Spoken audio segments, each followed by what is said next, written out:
La femme de ménage refusait toujours de nettoyer la chambre de mon enfant.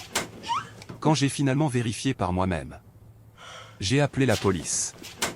Bonjour à tous. Respirez profondément.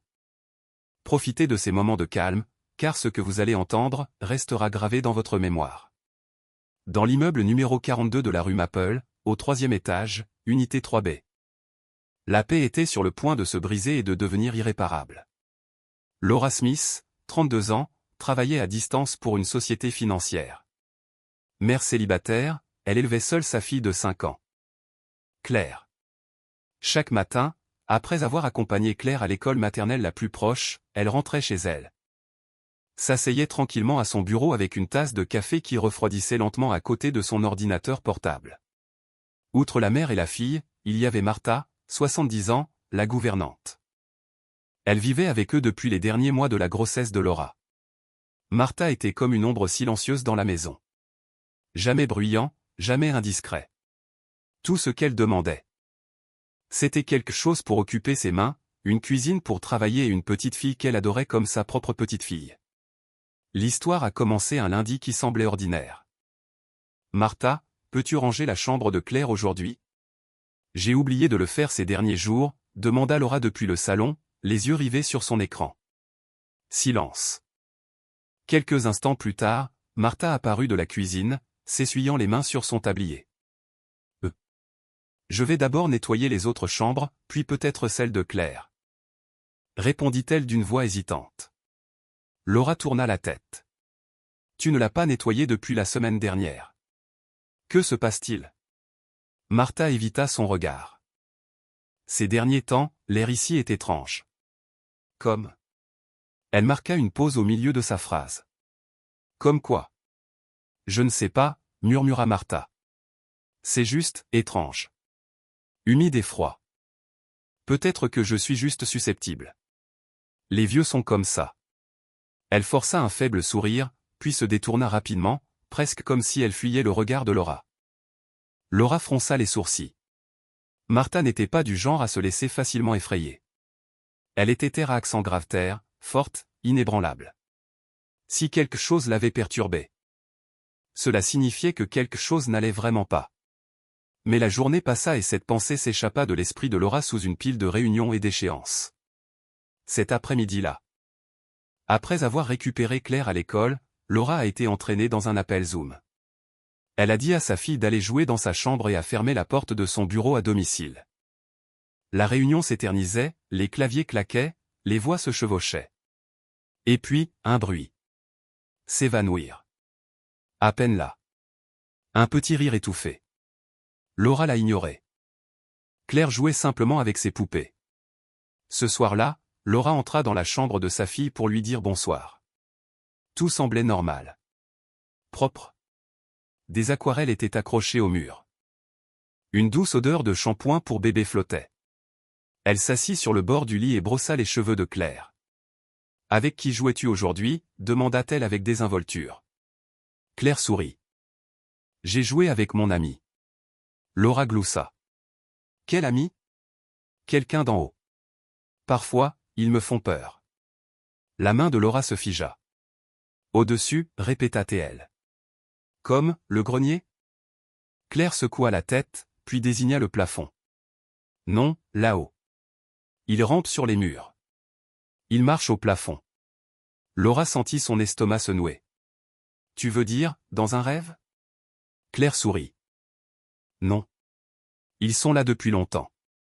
Ils parlent très bas. Je les entends, quand je reste immobile. » Un frisson parcourut l'échine de Laura. Elle força un sourire.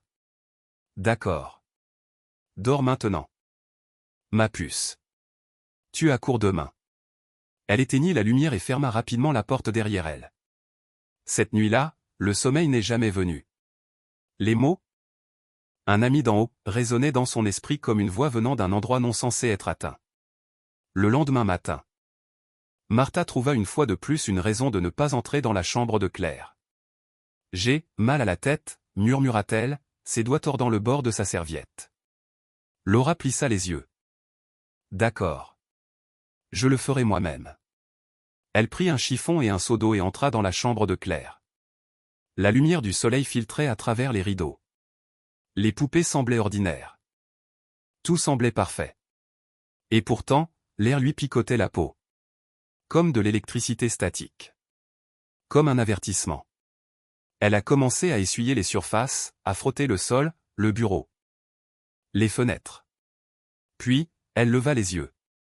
Le plafonnier était poussiéreux. Je ferais aussi bien de nettoyer ça aussi, murmura-t-elle en tirant une chaise en bois en dessous et en grimpant. Sa main se tendit. Et puis ça s'est arrêté. Ce n'était pas de la poussière. Ce n'était pas une toile d'araignée. C'était une empreinte de pas. L'empreinte d'un enfant. Au plafond. Le cœur de Laura commença à battre fort. Elle regarda de plus près. Il y en avait un autre. Et un autre. Chaque orteil était clairement défini. Pressé dans la peinture blanche comme si quelqu'un avait marché sur le plafond. Des rangées d'entre eux. Elle s'est frotté les yeux. Je suis descendu. Je suis remonté. Ils étaient toujours là. Inaltérables. Inchangés. Laura tomba au sol, tremblante.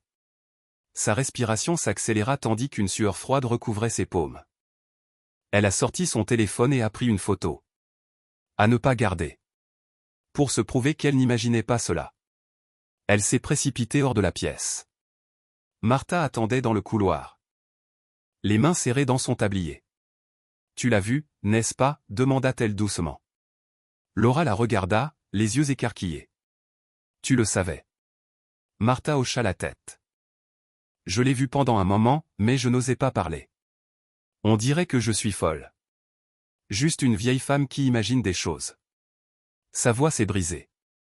Mais je le savais. Le froid dans cette pièce, ce n'est pas dû aux intempéries. Laura s'affala sur une chaise, les mains dans ses cheveux. Avez-vous déjà vu Claire regarder le plafond? La voix de Martha se réduisit à un murmure. Plusieurs fois. Elle sourit. Elle chuchote. Je pensais que c'était juste pour faire semblant. Mais une fois, je l'ai vue assise la nuit. Fixant le plafond, chuchotant. Ne pars pas. Reste et joue. Les mains de Laura tremblaient. Qu'est-ce que tu viens de dire, murmura-t-elle. J'ai prié, dit Martha. J'ai prié pour avoir tort. Cette nuit-là, Laura n'a pas dormi. Elle tira une chaise devant la chambre de sa fille et attendit. Regardez l'espace sous la porte. Pas de son. Jusqu'à ce que l'horloge sonne 3 heures du matin. Les cris. Ce n'était pas un rat. Ce n'était pas un chat. C'était lent. Lourd. Comme la tension sur une corde. Puis, clic. Un léger bruit métallique. Quelque chose tourne. Une seconde plus tard, Claire se redressa brusquement dans son lit. Les yeux écarquillés, les yeux fixés au plafond. Laura fit irruption dans la pièce. Claire. Elle entoura sa fille de ses bras. Qu'est-ce qui ne va pas? Claire a pointé vers le haut. Mon ami, marche à nouveau. Laura la serra plus fort. Et à ce moment-là, elle a su. Elle ne pouvait plus le nier. Le lendemain matin, Laura était assise à table, le visage pâle, les mains serrées. À l'intérieur de la chambre, Claire dormait paisiblement. Ses cheveux couvrant sa joue comme si de rien n'était. Martha a placé une tasse de thé à la camomille devant elle. En silence. Après une longue pause, elle parla enfin. Tu es resté assis devant sa porte jusqu'au matin. Laura hocha la tête. Je l'ai entendu. Au plafond. Je l'ai entendu. La voix de Martha tremblait. Un craquement, comme une corde? Un bruit, de rotation? Oui, dit Laura. Mécanique. Très faible. Je n'étais même pas sûr d'être réveillée. Elle a déverrouillé son téléphone et a montré la photo à Martha. Regardez. Les empreintes. Elles sont réelles. Martha soupira. Je les ai vues il y a 1 mois. Quand j'ai changé l'ampoule, j'ai essayé de les essuyer, mais ils refusaient. On dirait qu'ils étaient dans la peinture. Laura la regarda fixement. Pourquoi ne me l'as-tu pas dit? Parce que les gens pensent que les vieilles femmes voient des fantômes dans les ombres. On pourrait me prendre pour un sénile. J'ai même envisagé d'appeler un prêtre en secret. Laura rit amèrement. J'aurais aimé que tu le fasses. Elle s'essuya les yeux. Claire, elle disait que son ami venait d'en haut. Je pensais que c'était juste de l'imagination. Mais une nuit, elle pleura et murmura. N'éteignez plus la lumière. Martha tendit la main par-dessus la table et la saisit. Les enfants n'imaginent pas des choses comme ça sans raison. Leurs esprits sont peut-être jeunes, mais leur instinct est vif. La voix de Laura tremblait. Donc pendant tout ce temps, quelqu'un la surveillait? Peut-être, répondit doucement Martha, le regard perdu dans le vague. Ou quelque chose comme ça. Mais s'il y a quelque chose au plafond, nous, les adultes, ne pouvons pas rester assis sans rien faire. Laura hocha la tête. J'appelle la police. L'unité de police locale, dirigée par le lieutenant Charles Benson, arriva l'après-midi même. Ils étaient 3, un agent technique, une enquêtrice nommée Sophia Johnson, et Benson lui-même. Un homme d'une quarantaine d'années, au visage sévère et au ton formel. Laura les conduisit dans la chambre de Claire, pointant le plafond du doigt. Elle avait déjà imprimé les photos des étranges empreintes de pas sur son téléphone et les lui avait remises. Pendant ce temps, Martha emmena Claire dans un parc voisin pour l'éloigner de la scène. Benson recula, fronçant les sourcils, inspectant le plafond sous différents angles. Les empreintes sont assez claires, marmonna-t-il. Mais pas suffisamment pour déterminer exactement ce qui les a causées. Il jeta un coup d'œil au technicien. L'homme grimpa à une échelle, lampe torche à la main. Après quelques instants d'inspection silencieuse, il dit « Ce plafond est doté d'une couche d'insonorisation supplémentaire, plus épaisse que la norme. Il y a des micro-fissures. Comme s'il avait été retiré puis refixé à un moment donné. » Sophia plissa les yeux. « Cet appartement a un grenier au-dessus, n'est-ce pas? » « Oui, » répondit Laura. « Mais personne n'habite là-haut. C'est un espace technique, accessible uniquement par une porte verrouillée sur le toit. » Benson fit immédiatement signe, on inspecte le grenier. Laura les conduisit au dernier étage, où une petite porte métallique menait au niveau de maintenance du bâtiment. Elle n'y avait jamais prêté attention auparavant. Sophia éclaira la serrure avec sa lampe torche et la tapota légèrement. On l'a forcée. Pas récemment, mais il y a des traces. Benson fronça les sourcils. Ouvre-la. Ils utilisèrent une clé de la régie. Lorsque la porte s'ouvrit en grinçant, une bouffée d'air poussiéreux et stagnant les assaillit. Le grenier était un espace bas et sombre, empestant la moisissure. Le plancher était humide et couvert de mousse. Des fils électriques emmêlés couraient de manière chaotique entre les poutres. Le technicien a balayé l'espace avec sa lampe de poche, puis s'est figé. Je le vois. Une section du sol avait été découpée. Étroite. Mais juste assez pour qu'une petite personne puisse s'y faufiler. Ils s'accroupirent à côté. Un panneau de bois mobile, habilement camouflé, dissimulait un trou directement relié au plafond au-dessus de la chambre de Claire. Et puis, le silence. Tout le monde regardait avec stupeur et incrédulité. À l'intérieur de la cavité cachée se trouvait un réseau de fils fins, de micro-caméras et de miroirs réfléchissants montés au ras du plafond, ainsi que des capteurs de lumière et de son. Tous dirigés directement vers le lit de la petite fille. Sophia saisit instinctivement la poignée de son arme de poing. Putain. Le technicien murmura. Il a construit un système de surveillance complet. Chaque vis, parfaitement placé. La mâchoire de Benson se serra. On est au milieu d'une scène de crime perverse. Lorsque Laura apprit la nouvelle, elle s'effondra dans le couloir. Sa main agrippa le mur. Sa respiration devint saccadée et saccadée. Non.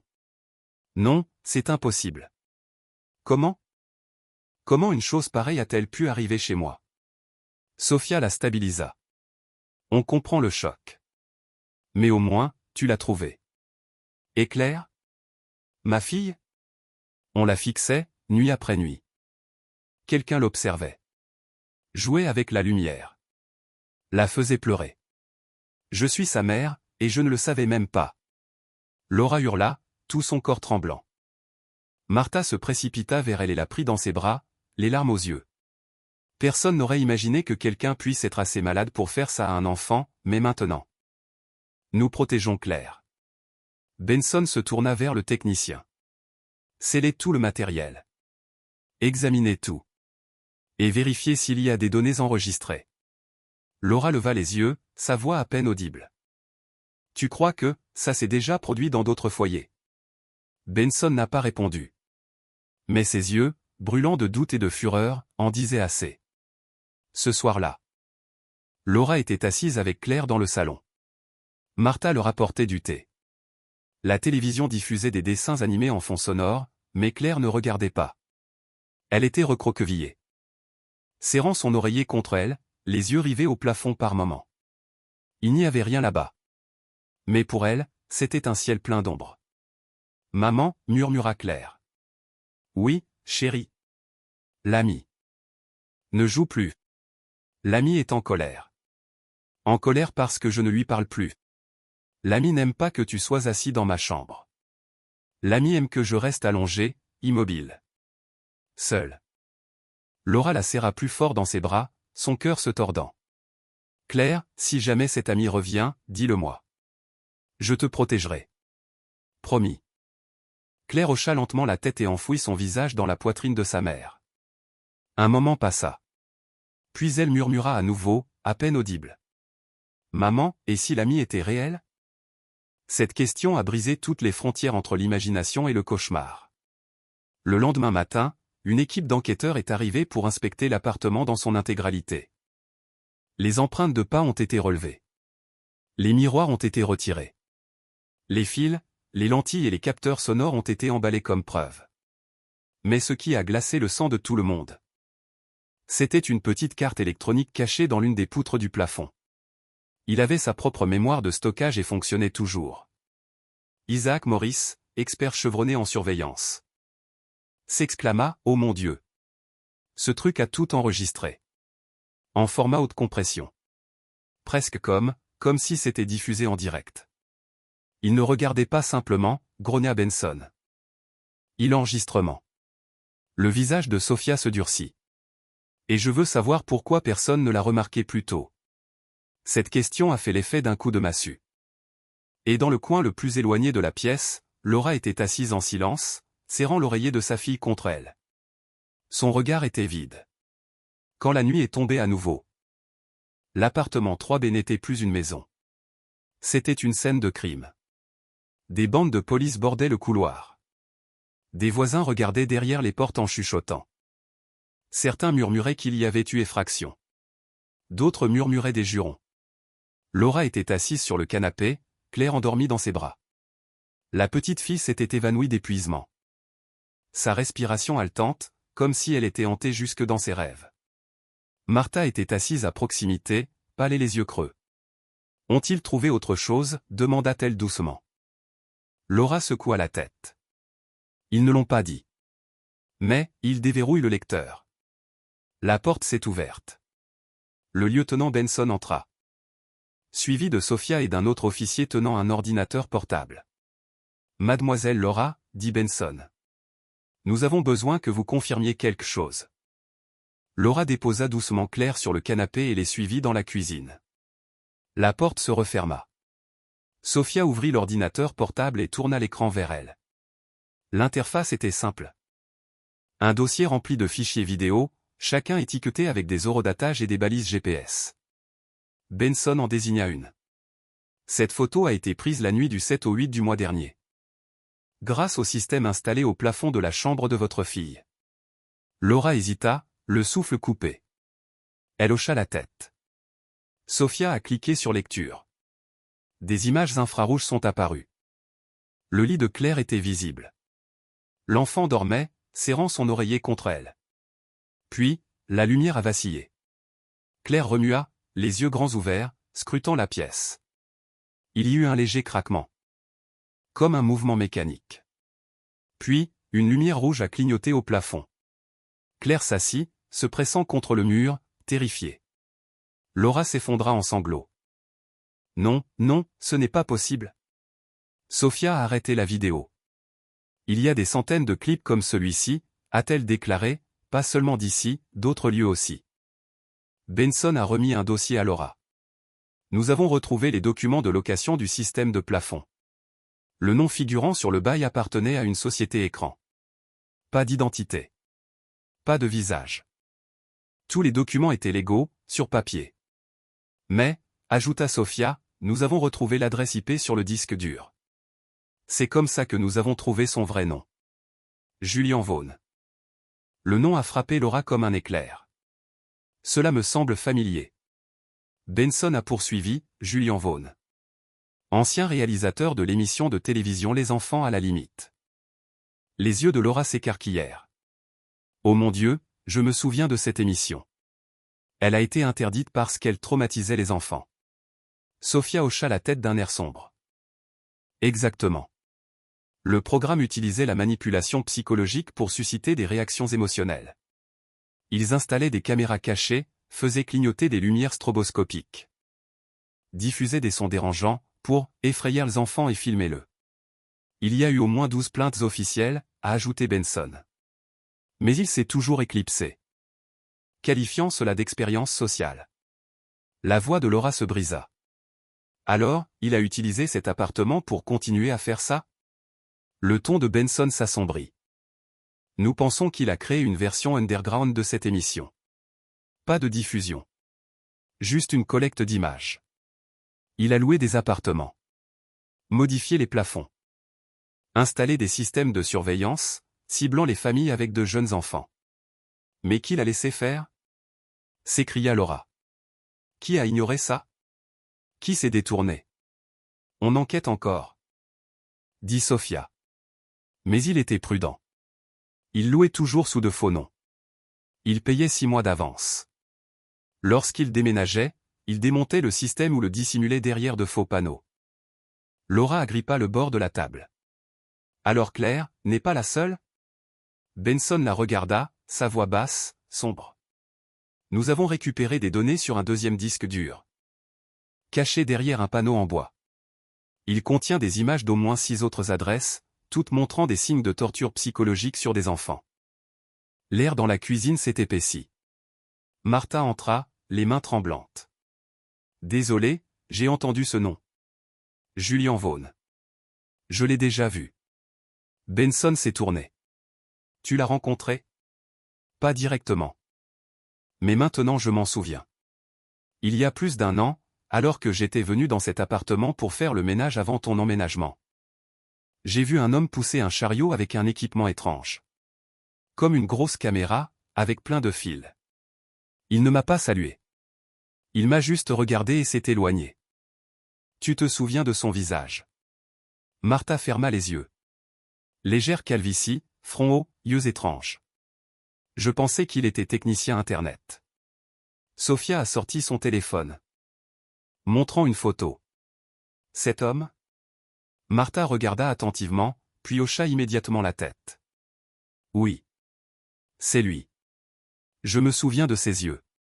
Froid, comme quelqu'un sans âme. Benson a fait un signe de tête à son équipe. Vérifiez chaque appartement lié à Julian Vaughn au cours des 5 dernières années. Nous devons élargir cette enquête. Cette nuit-là. Après le départ de la police, Laura était assise seule devant son ordinateur portable, parcourant des articles sur les enfants en situation précaire. Les gros titres étaient obsédants. Je pensais que mon enfant était schizophrène. En fait, c'était un coup de pub télévisé. Une petite fille fond en larmes en direct à la télévision. Le réalisateur qualifie cette réaction d'excellente. Une émission controversée a été retirée des ondes après que des enfants ont développé des troubles anxieux chroniques. Elle a continué à défiler. S'arrêtant sur un vieil article de 2016. Julian Vaughn, créateur et réalisateur, défend toujours ses méthodes. Les enfants ont besoin de défis pour développer leur instinct de survie. Je n'ai rien fait de mal. J'ai simplement mis en lumière la nature humaine. Laura lâcha la souris en fermant les yeux. Son visage était pâle comme la mort. Ce n'était pas une perversion momentanée. C'était quelqu'un qui avait délibérément créé un système. Une philosophie tordue. Utiliser la technologie pour violer les petites âmes innocentes qui dorment dans leur lit. Un après-midi, alors que Laura emmenait Claire se promener dans le quartier, la vieille madame Eleanor. La voisine âgée de l'appartement 3, l'appela soudainement, le visage plein de culpabilité. Vous savez, il y a environ 1 an, je voyais d'étranges lumières venir du grenier au-dessus. Au début. Je pensais que c'était juste le reflet des fils électriques, mais je le voyais tous les soirs à 3 heures du matin. J'ai appelé la direction de l'immeuble. Ils m'ont dit que j'étais vieux et que j'imaginais des choses. Quelqu'un a même plaisanté en disant que j'avais regardé trop de films d'horreur. Elle s'arrêta. Sa voix tremblante. J'ai écrit une fois au conseil des résidents. Ils n'ont jamais répondu. Une semaine plus tard, quelqu'un a collé un mot sur ma porte. Tu es perdu. Arrête d'effrayer les voisins. Après ça, je n'osais plus rien dire. Laura resta immobile. Stupéfaite. Ce qu'Eleanor a dit la refroidit. Pas seulement à cause des lumières. Mais parce que cela a révélé quelque chose d'encore plus effrayant que des caméras au plafond. Un silence maintenu par elle. Humiliation et le ridicule. Personne ne voulait être celui qui réagissait de manière excessive. Et à cause de ça, personne n'a parlé. Eleanor a sorti une petite clé USB de sa poche. Peut-être que cela peut t'aider. Laura avait l'air surprise. Qu'est-ce que c'est? Ce sont des images de ma caméra personnelle du couloir. Petite, mais j'en ai conservé quelques extraits. Des fois où il apportait du matériel, puis repartait au milieu de la nuit. Je ne les ai jamais effacés. Le cœur de Laura battait fort. Elle a pris la clé USB. Merci. Je vais donner ça à la police. Eleanor hocha légèrement la tête. S'ils ont besoin d'une déclaration. Je suis prêt. Cette nuit-là, Laura était assise à côté de Claire. Elle ne laisserait plus sa fille dormir seule. À l'extérieur de la fenêtre, le vent soufflait doucement. Mais dans son cœur, une tempête faisait rage. Cet homme avait vécu dans sa maison. Elle surveillait sa fille tous les soirs. Et a construit tout un réseau de terreur psychologique pour les enfants. Laura caressa les cheveux de sa fille en murmurant. Je te jure, mon amour, que je ne laisserai plus jamais personne te regarder d'en haut. La police est revenue à l'appartement 3B à 9 heures. Ils étaient accompagnés d'un spécialiste en informatique légale, Ryan Wilson. Un homme mince et petit avec des lunettes épaisses. Portant toujours un lourd sac à dos rempli d'équipements. Il a installé son poste de travail sur la table à manger. Connectant le disque dur récupéré au plafond à un système spécialisé. Laura se tenait à côté du lieutenant Benson et de l'enquêteur Sophia, serrant fermement le col de sa chemise. Nous avons trouvé un SSD secondaire caché derrière un panneau en bois dans le grenier, a déclaré Ryan alors que sa machine démarrait. 4 téraoctets, chiffrement triple couche. Mais j'ai réussi à en déchiffrer une partie. Il a ouvert un dossier. Des dizaines de fichiers sont apparus, chacun étiqueté avec un identifiant. Des coordonnées et des horodatages. Mais ce qui a coupé le souffle à tout le monde, c'est le nom du dossier principal, Réaction des enfants en phase 2. Ce n'est pas un nom choisi au hasard. A déclaré Ryan. Cela signifie qu'il y avait déjà une phase 1. Qu'est-ce que la phase 2 demanda Laura, la voix tendue. Ryan la regarda. S'arrêtant avant de dire clairement. C'est la phase où il déclenche des réflexes de panique chez les enfants. Il a ouvert une vidéo. L'écran s'est allumé. Une chambre prise depuis le plafond. Une petite fille était allongée dans son lit. Pas différent de Claire. La pièce était sombre. La lumière scintille comme un flash d'appareil photo. Un léger bruit strident. Exactement. C'est comme ce que Laura avait entendu. La fille s'est réveillée en sursaut. Assise, les yeux écarquillés. Respirant difficilement. La caméra a tout enregistré. Son visage était déformé par la peur. Ses yeux sont rouges. Elle serra son oreiller, fixant le plafond, puis se tourna vers le mur. Se recroquevillant sur elle-même. Ryan a éteint la vidéo.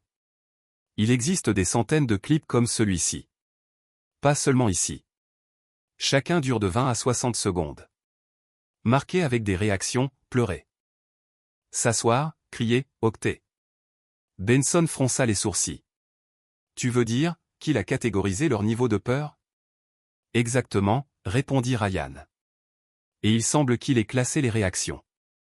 Certains extraits comportent des notes supplémentaires, bonne réaction. Réveil à 3h12, ou, faible niveau de panique augmenter le volume du cri de la corde. Il a utilisé la terminologie comme un chercheur. marmonna Sophia. Il traitait les enfants comme des rats de laboratoire? Ryan a fait défiler la liste jusqu'en bas. J'ai trouvé des clips de cet appartement même. 12 vidéos réparties sur 3 mois. Le sujet principal est clair. Le visage de Laura est devenu pâle. Elle s'est presque effondrée. Non, non, ce n'est pas possible. Tu n'es pas obligé de regarder si tu ne veux pas. Dit doucement Ryan. Non, elle secoua la tête. J'en ai besoin. Ryan a ouvert le premier clip.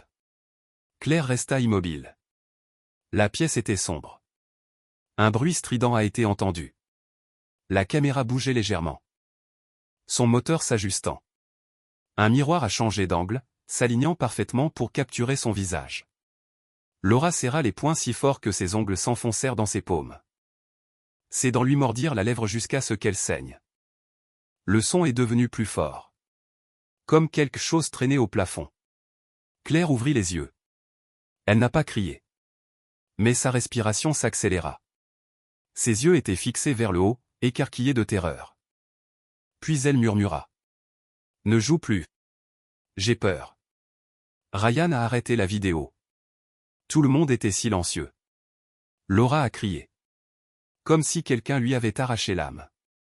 Chaque nuit, elle vivait ça. Chaque nuit.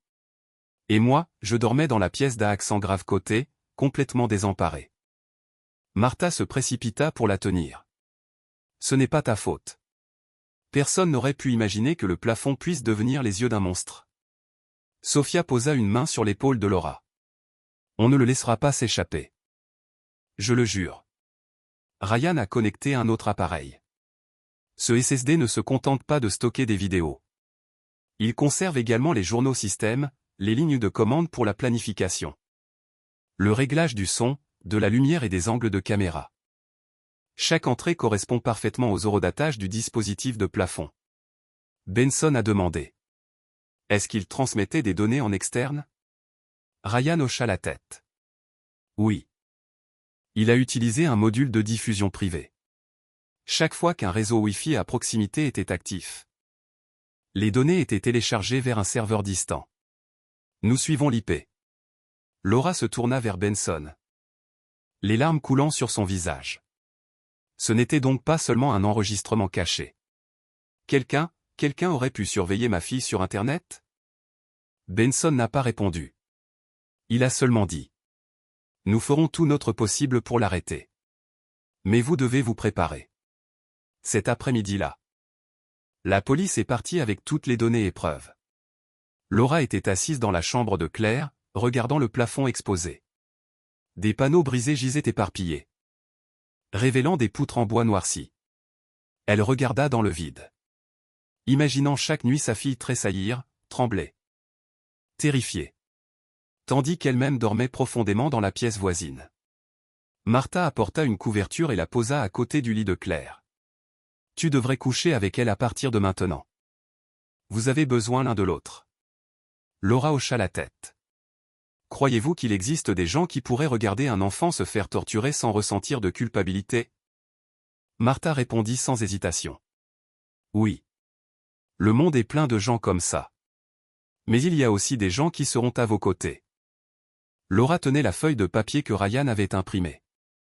Une liste des horodatages des vidéos de Claire. L'une d'elles était pour son anniversaire. Une nuit, Laura était malade et dormait profondément. Une nuit d'orage où Claire a crié, et Laura avait crié. Retourne dormir. Laura s'est effondrée sur le lit en larmes. Cette nuit-là, elle a gentiment dit la vérité à Claire. Un homme mauvais s'était caché dans le plafond et avait fait de mauvaises choses, mais maintenant maman le savait et la protégeait. Claire n'a pas demandé grand-chose. Elle a juste dit doucement. La nuit dernière, j'ai rêvé que l'ami n'était plus au plafond. Laura la serra contre elle et dit, parce que maman l'a fait fuir. Claire rigola, puis s'endormit. Mais Laura n'a pas dormi. Elle a tenu les doigts de sa fille toute la nuit, attendant l'aube. La police a confirmé que le disque dur contenait suffisamment de preuves pour ouvrir une enquête pénale. Ce n'était pas encore public, mais en interne, cela se propageait rapidement. Benson a appelé. Ils ont contacté d'autres familles qui avaient vécu aux mêmes adresses. Certains avaient déménagé. D'autres ont refusé de parler. Pourquoi? Demanda Laura. Parce qu'ils ont peur, a-t-il dit. Ils disent que c'est du passé. Ils ne veulent pas que ça rouvre. Laura regarda le plafond. Claire pourrait être la seule victime dont les gens entendront parler. Elle a ouvert son ordinateur portable et a écrit un email au journaliste d'investigation. Objet. Mon enfant a été filmé secrètement depuis le plafond et la personne était autrefois protégée par la télévision. Elle a joint une vidéo de 15 secondes dans laquelle Claire murmure. Arrête de jouer. J'ai peur. Puis appuyez sur envoyer. Bientôt, une réponse est arrivée. Valérie Evans, journaliste pour une plateforme de lutte contre la maltraitance des enfants, a déclaré. Je te crois. Je t'aiderai à raconter cette histoire du début à la fin. Le lendemain matin. Les mains de Martha tremblaient alors qu'elle tricotait. Elle n'avait pas dormi. Elle n'arrêtait pas d'entendre des bruits sur le toit. Laura l'avait entendu aussi. Claire était devenue silencieuse. Elle ne parlait plus de l'ami du plafond. Plus de rire, plus de dessins. Elle regarda par la fenêtre à la place.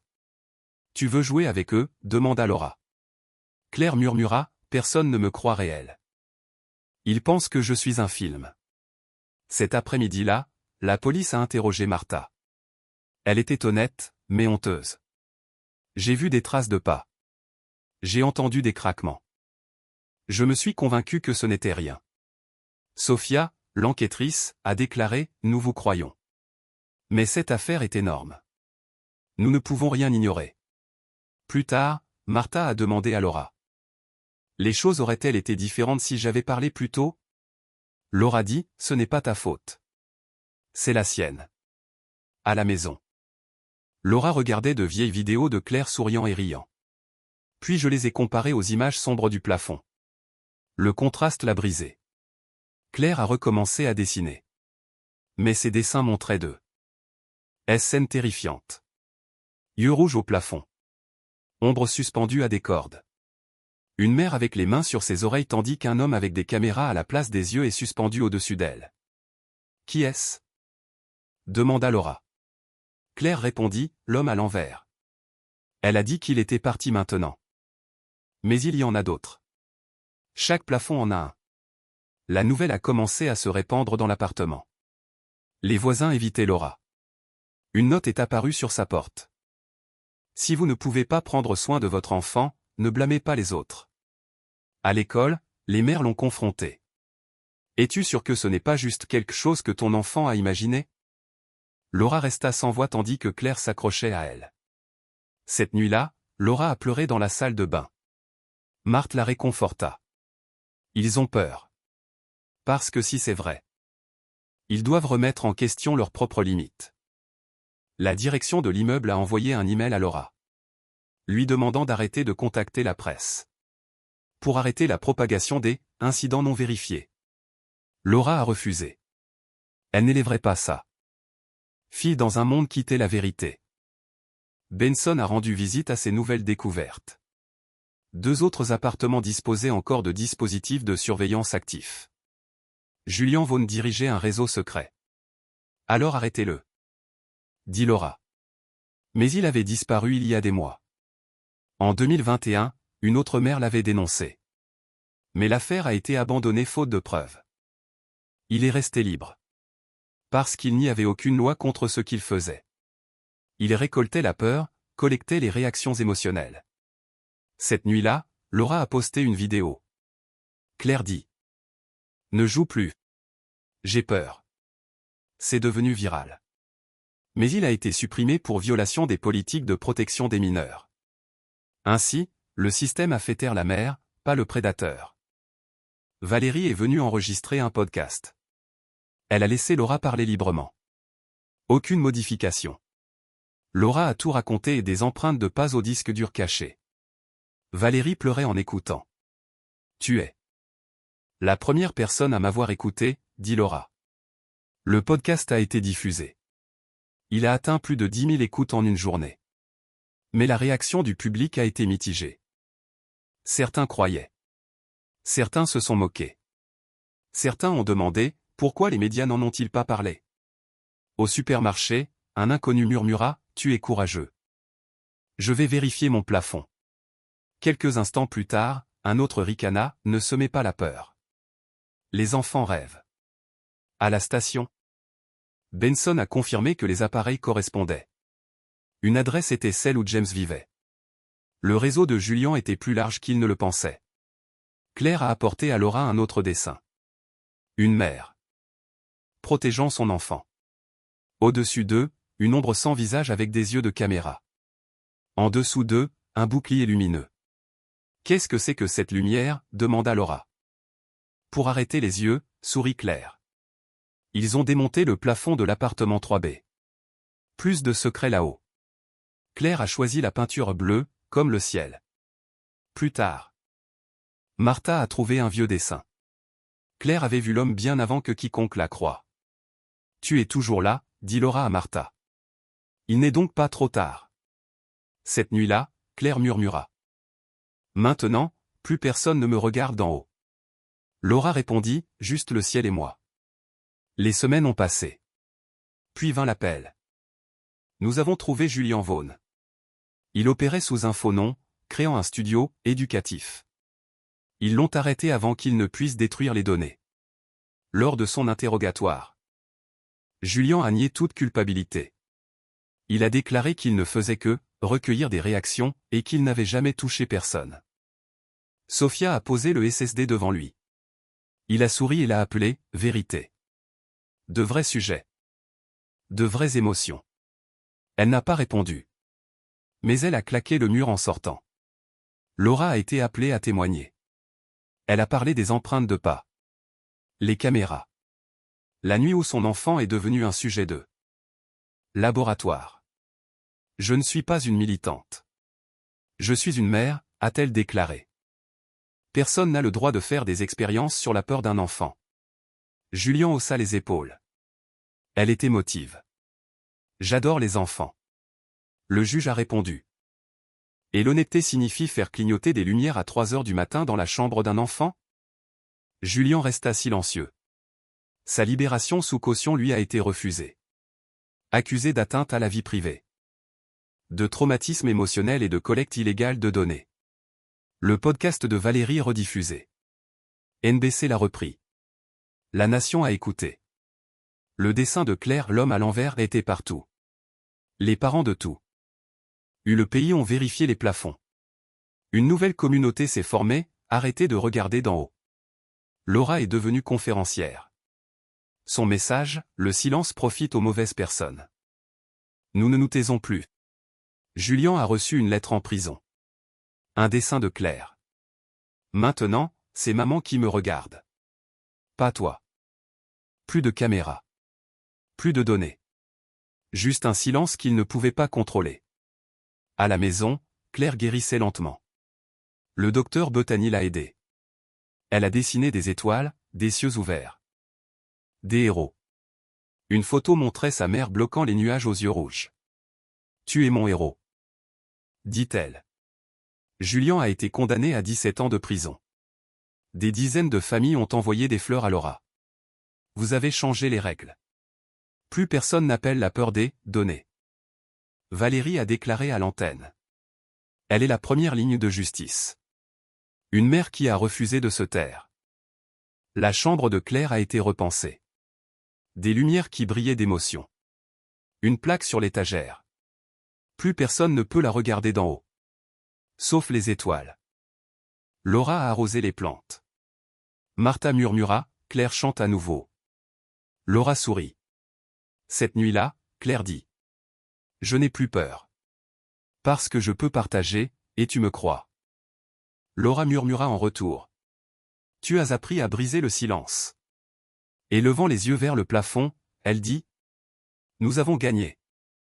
Claire.